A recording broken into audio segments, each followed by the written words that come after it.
Hello नमस्कार सभी साथियों का स्वागत। अगर आप पीटीटी या बीएसटीसी की तैयारी कर रहे हो तो बिल्कुल सही जगह पहुंचे हो। साथियों, ये चैनल केवल और केवल पीटीटी और बीएसटीसी को समर्पित है। हम सारी की सारी पीटीटी और बीएसटीसी की सब्जेक्ट वाइज क्लासेज लगती है, जिसका टाइम टेबल आपको पता होगा। नहीं पता है तो सुबह 9 बजे शिक्षण अभिरुचि की क्लास लगती है आपके, 11 बजे सामान्य हिंदी की, शाम को 6 बजे लगती है आपके सामान्य ज्ञान की और 8 बजे रीजनिंग की क्लास होती है। कहने का मतलब है एकमात्र ऐसा चैनल है जिस पर राजस्थान जीके, इंडिया जीके और आपके साइंस तीनों सब्जेक्ट की अलग अलग क्लासेस लगती है। साथियों, हमारा केवल मिशन ये रहता है कम समय में बेहतर किस प्रकार किया जा सकता है। मैं हर रोज आपको बताता हूं कि जो आपके रॉयल ईडीओप टीम है केवल और केवल किस पे विश्वास करती है? स्मार्ट स्टडी पे। कहने का मतलब है रॉयल ईडीओप टीम केवल और केवल स्मार्ट स्टडी पे विश्वास करती है। कम समय में बेहतर किस प्रकार से किया जा सकता है उस पर विश्वास करती है।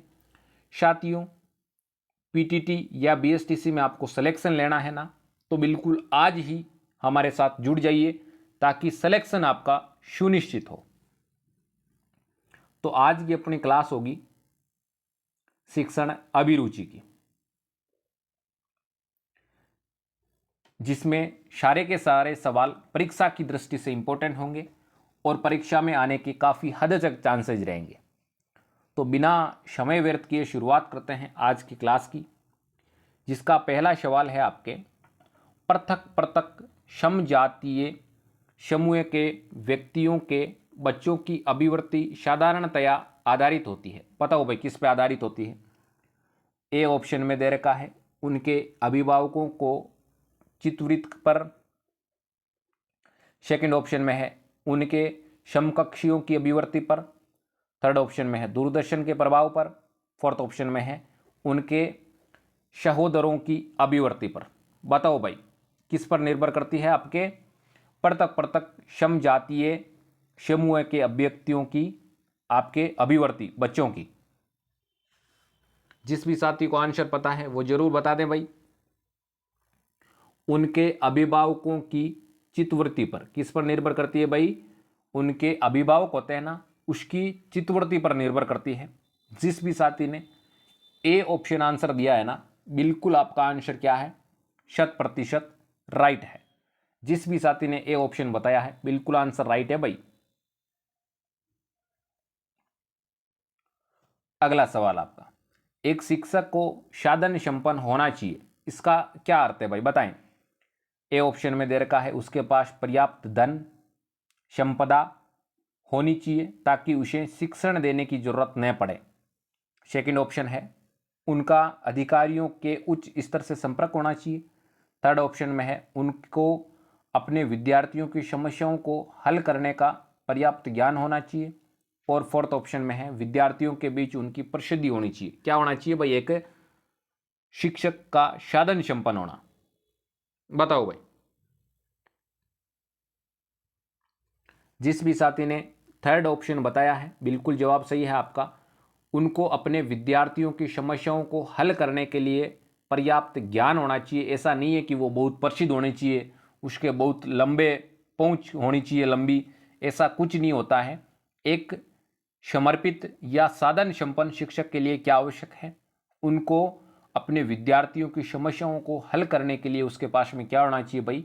ज्ञान होना चाहिए, तभी एक वो साधन संपन्न शिक्षक कहलाता है। जिस भी साथी ने सी ऑप्शन आंसर बताया है ना, बिल्कुल आपका जवाब 100% सही है।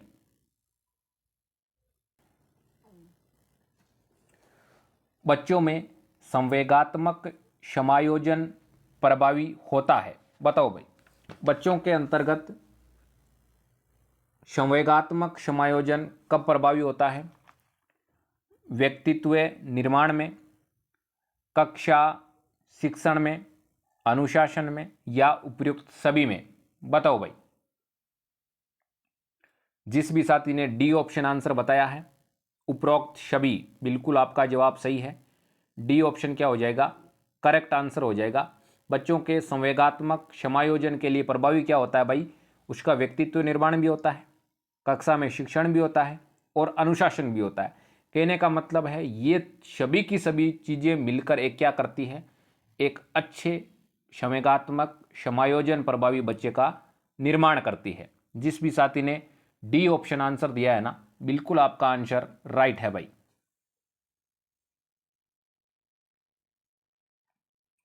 अगला क्वेश्चन आपका, बुनियादी स्तर पर मातृभाषा में शिक्षा देना बेहतर है क्योंकि यह ए ऑप्शन में दे रखा है बच्चों में आत्मविश्वास का विकास होगा, बी ऑप्शन में दे रखा है अधिगम को सरल बनाएगा, सी ऑप्शन में दे रखा है बौद्धिक विकास में सहायता करेगा, और डी ऑप्शन में दे रखा है प्राकृतिक वातावरण में बच्चों को सीखने में सहायता करेगा। बताओ भाई क्या होगा इसका सही आंसर, बताओ देगा। जिस भी साथी ने डी ऑप्शन आंसर बताया है बिल्कुल जवाब सही है। प्राकृतिक वातावरण में बच्चों को सीखने में सहायता करेगा। क्या भाई, एक बुनियादी स्तर पर मातृभाषा में शिक्षा देना बेहतर है। जिस भी साथी ने डी ऑप्शन आंसर बताया है बिल्कुल आपका जवाब 100% सही है। डी ऑप्शन क्या हो जाएगा, राइट आंसर हो जाएगा भाई।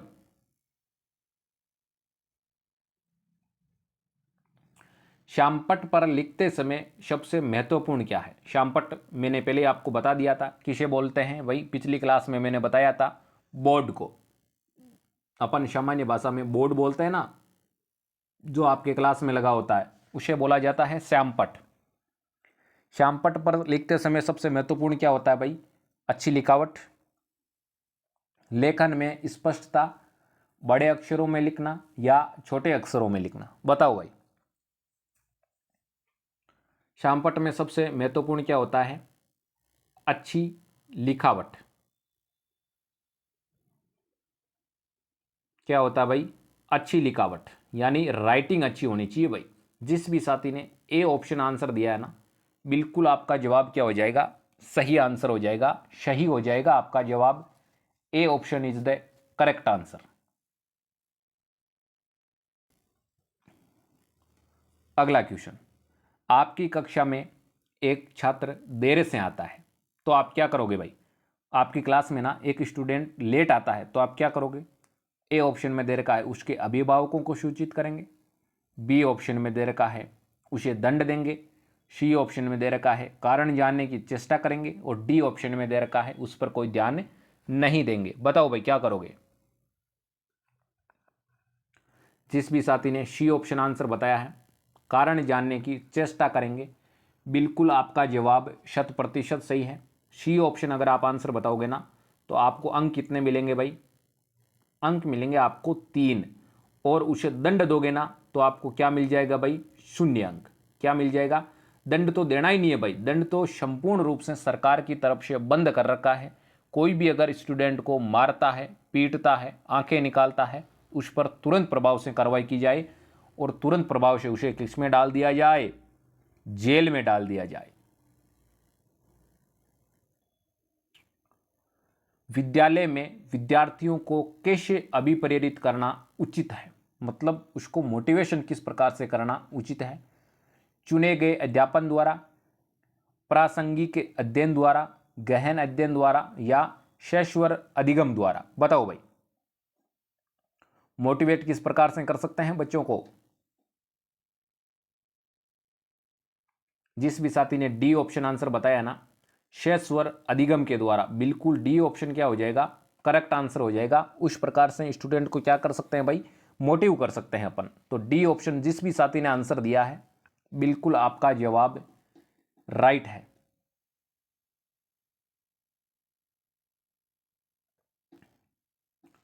अगला क्वेश्चन आपका, शिक्षा का उद्देश्य होना चाहिए। बताओ भाई शिक्षा का उद्देश्य क्या होना चाहिए।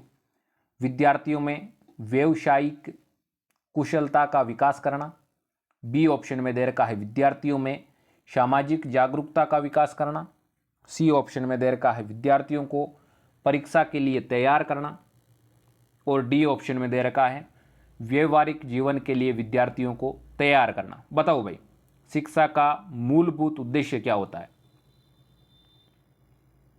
अपन शिक्षा प्राप्त क्यों करते हैं। जिस भी साथी ने डी ऑप्शन आंसर बताया है, व्यवहारिक जीवन के लिए विद्यार्थियों को तैयार करना, बिल्कुल आपका आंसर 100% राइट है। डी जिस भी साथी ने आंसर दिया है ना, बिल्कुल आपका जवाब सही है भाई।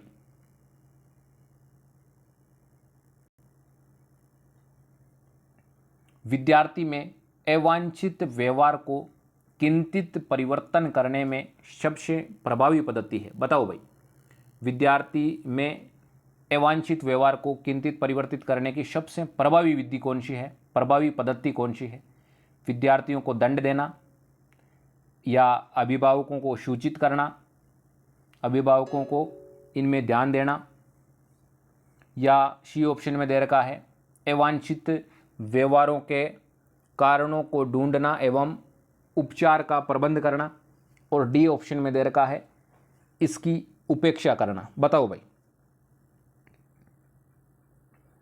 जिस साथी ने सी ऑप्शन बताया है ना, बिल्कुल जवाब सही है। अवांछित व्यवहारों के कारणों को ढूंढना एवं उपचार का प्रबंध करना, बिल्कुल सी ऑप्शन क्या हो जाएगा, राइट आंसर हो जाएगा।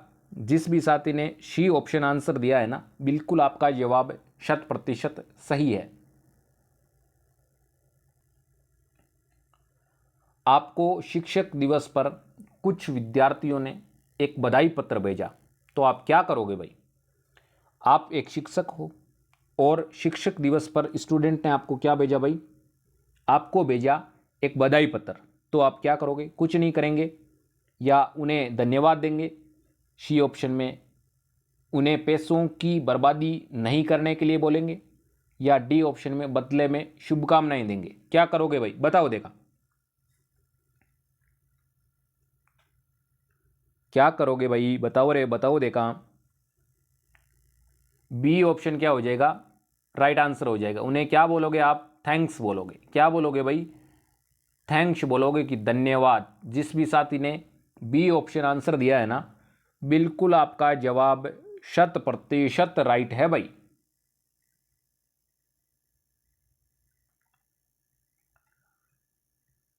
जब एक विद्यार्थी असफल होता है तो समझ जाता है कि क्या भाई?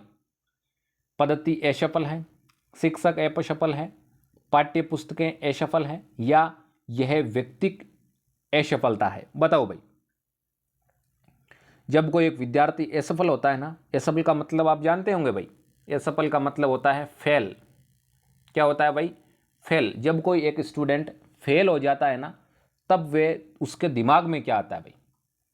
उसके दिमाग में आता है यह व्यक्तिक असफलता है, यानी उसको पढ़ाई नहीं की तब असफल हुआ। ऐसा नहीं है कि शिक्षक असफल है, ये व्यक्तिक असफलता है।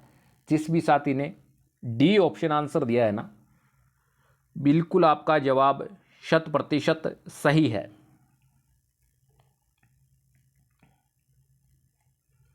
आप किसी पाठ पढ़ते हैं, किसी में पाठ पढ़ते हैं और एक विद्यार्थी विषय में असंबद्ध एक प्रश्न पूछता है, तो आप क्या कहेंगे? बताओ।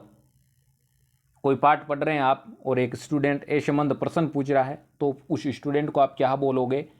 उसे असंबद्ध प्रश्न पूछने की अनुमति देंगे, या उसे असंबद्ध प्रश्न पूछने की अनुमति नहीं देंगे, या उसे गैर अनुशासित समझकर दंड देंगे, या कक्षा से बाहर निकाल देंगे, या कक्षा के बाद प्रश्न का उत्तर देंगे? बताओ भाई, क्या करोगे?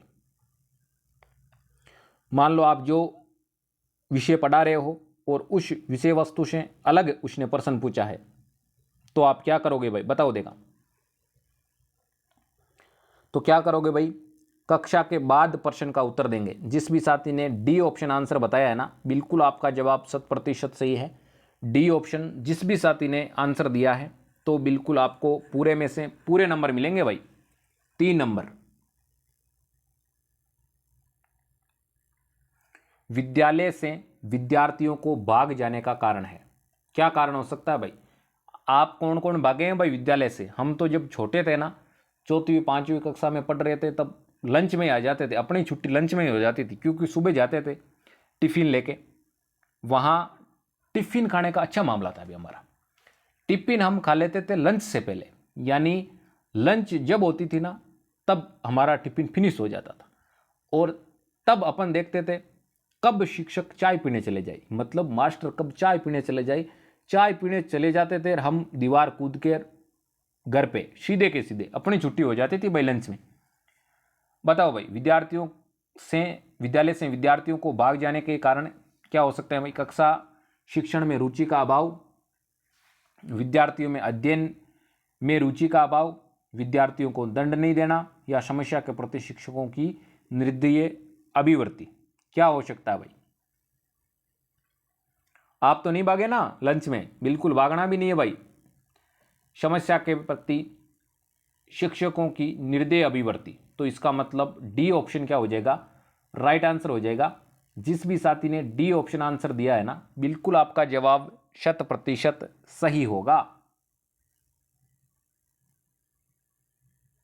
अगला सवाल, विद्यार्थियों में श्रम की स्फूर्ति का विकास करने के लिए क्या करोगे भाई? आप श्रम की स्फूर्ति का विकास करने के लिए क्या करोगे? शिक्षक पहले ही श्रम में प्रवृत्ति दिखाएंगे, या शिक्षक श्रम के महत्व पर व्याख्यान करेंगे? थर्ड ऑप्शन में दे रखा है समय समय पर विद्यार्थियों को श्रम करने का अवसर देना चाहिए, या डी ऑप्शन में दे रखा है विद्यार्थियों को श्रम करने वाले लोगों का उदाहरण देना चाहिए। क्या करोगे भाई? जब एक स्टूडेंट को श्रम यानी काम करने में स्फूर्ति का विकास करोगे, कब हो सकता है? सी ऑप्शन हो सकता है, समय समय पर विद्यार्थियों को श्रम करने का अवसर देना पड़ेगा। इस वजह से सी ऑप्शन क्या हो जाएगा? अपना राइट आंसर हो जाएगा। जिस भी साथी ने सी ऑप्शन आंसर दिया है ना, बिल्कुल आपका जवाब 100% राइट है भाई।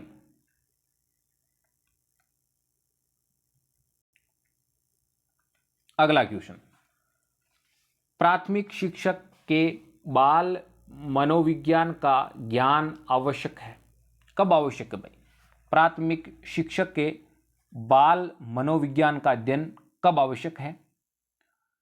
ए ऑप्शन में दे रखा है यह बच्चों को अनुशासित बनाने में सहायता करता है। सेकंड ऑप्शन में दे रखा है परीक्षा के परिणाम में उन्नति होती है। थर्ड ऑप्शन में दे रखा है यह बच्चों को अभिप्रेरित करने के लिए सुविधाजनक तरीका बन जाता है, या डी ऑप्शन में दे रखा है यह बच्चों के व्यवहार को समझने में शिक्षक की सहायता करता है। क्या हो सकता है भाई? बताओ देखा आंसर। जिस भी साथी ने डी ऑप्शन आंसर दिया है ना, बिल्कुल आपका जवाब सही है। यह बच्चों के व्यवहार को समझने में शिक्षक की सहायता करता है। क्या करता है भाई? शिक्षक की सहायता करता है। साथियों, मैं आपको बता दूं, अभी तक आपने अगर रॉयल ईडीयू हब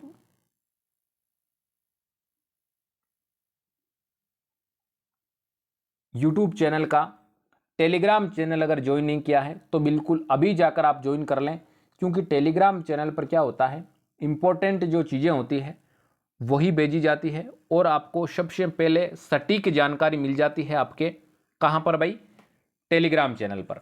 तो डिस्क्रिप्शन बॉक्स में लिंक दे रखा है, उसे जाकर आप जरूर ज्वाइन कर लें। साथियों, अब की बार अगर आपने ठान लिया है पीटीटी में सिलेक्शन पाने का, तो हमारे साथ जुड़े रहें। वैसे पता है आपको 21 मई को पेपर है, कम समय बचा है, केवल और केवल अपने पास में 30 दिन का समय बचा है।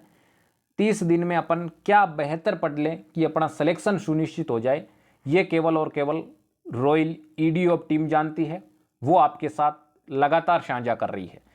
केवल और केवल हमारी टीम स्मार्ट स्टडी पे विश्वास करती है।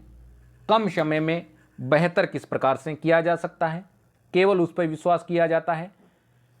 अब की बार 500 पार, ये तो भाई माहौल बनाना पड़ता है। वैसे आपको पता ही है 500 नंबर एक कंपटीशन एग्जाम में लाना काफ़ी डिफिकल्ट होता है, लेकिन मैं आपको बता दूं साथियों, अब की बार पिछली बार से लगभग 80-85 हज़ार फॉर्म भी कम अप्लाई हुए हैं।